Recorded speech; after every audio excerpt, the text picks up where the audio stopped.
आता पाहूया दिवसभरातील राजकीय टॉप 9 बातम्या। मुंबईतल्या खड्ड्यांसंदर्भात मुख्यमंत्री फडणवीसांचा थेट पालिका आयुक्तांना फोन। MMRDA, MSRDC, BPT यांच्या रस्त्यावरील खड्डे देखील पालिका स्वखर्चातून बुजवणार। गणेश आगमन आणि विसर्जन मार्गावरील खड्डे बुजवण्याला प्राधान्य।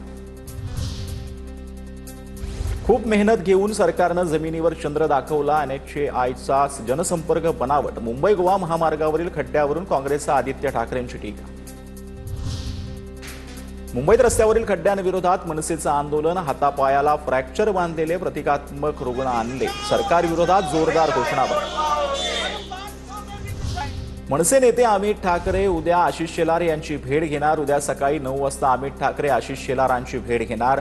काल राज ठाकरेंनी घेतली होती मुख्यमंत्री देवेंद्र फडणवीसांची भेट। मुंबईत जाणून बुजून मराठी कंत्राटदारांना संधी दिली जात नाही। मराठी कंत्राटदाराला संधी दिल्यास स्वस्तात काम झाल्यास हजारो कोटींचा घोटाळा कसा करणार?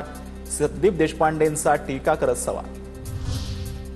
मुंबई महापालिका निवडणुकीची प्रभाग रचना जवळपास 2017 सारखीच असणार। मोठे बदल होणार नाहीत। मुंबई मनपाकडून प्रभाग रचनेचा प्रारूप आराखडा राज्य सरकारला सादर। सूचना आणि हरकतींनंतर 6 ऑक्टोबर रोजी प्रारूप आराखडा अंतिम होणार। BMC निवडणुका जानेवारीमध्ये होण्याची शक्यता। राज्यातील महापालिकांची प्रभाग रचना सोमवारी प्रसिद्ध होणार। सूत्रांची माहिती। मुंबई महापालिकेसह गट अ, ब, क वर्गातील महापालिकांच्या प्रभाग रचना 25 ऑगस्टला प्रसिद्ध होणार।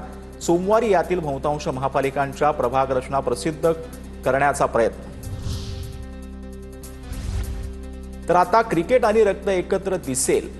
भाजपच देशप्रेम ढोंग उघड पडलेला आहे। मोदी शहांचा बुरखा फाटला। भारत पाकिस्तान सामना भारतात घेऊन दाखवा, उधळून लावू। संजय राऊतांचा पंतप्रधान मोदींवर निशाणा।